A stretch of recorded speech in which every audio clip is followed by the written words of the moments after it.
বড় ভাই, এই যে ভাই কালির কথা ক ভাই এত কষ্ট করে যাচ্ছে কেরালার ভাই, এই কালি কিনে দেখেন এত সুন্দর সুন্দর কালি, এই ঘাড়ত করি হাতত করে তুলতে তুলতে আনি একটা করে কালি 60 কেজি করে ওজন দেয় ভাই। কত কষ্ট করে আমি আবার আসছি আসাম থাকি, বুঝছেন? আমার ভিডিওটা তো ভালো লাগে, একটা শেয়ার একটা লাইক করে দেন রে ভাই, অনেক কষ্ট করে লাগছি। বিল্ডিংত যদি মানে পাথর তোলা যদি লাগে আরও ভাই একটা কথা হল, আমি কথাটা কোয়ার ভুলে গেছো, আর যদি কোনো জায়গা যদি এমন করে পাথর তুলে লাগা হয়ে যায়, আমার কন্ট্যাক্ট নাম্বার দেওয়া থাকবে, তোমরা আমার কন্ট্যাক্ট করে পান। মোবাইল নাম্বারটা আমরা পরে দিয়ে দিব আর কি, বা নেক্সট ভিডিও হোক আমরা দিয়ে দিব আর কি।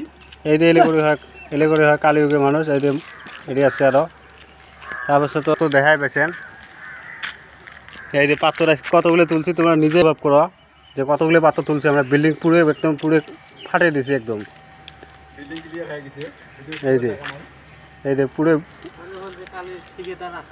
ঠিকাদার আছে, খালি কন্ট্যাক্ট খালি করলেই হল। এই যে পাথর এগুলি সবগুলি হয়, এই যে এলে হয়,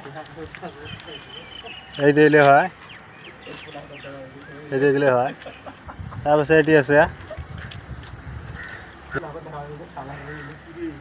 এই যে এগুলি করে প্রচুর পাথর হয়। মানে রেট মানে একতলা হিসেবে, মানে রেট হিসেবে ওই হিসেবে মানে কী করবো আর কি, মানে আমার অটোমেটিক মানে তোমরা কী করে পাবেন আর কি। এই যে এলে সবগুলো ভাই কাম করা মানুষ, আমার গ্রুপ আছে একটা ভাই। এলা আমার ছুটি হয়েছে, আমার টাটা বাই বাই। তা কয় হাজার মাল তুললাম? এই তো মোটামুটি 1300 খানি তুলছে নাকি। 1311টার সময় আসে। এই যে ঠিকাদার।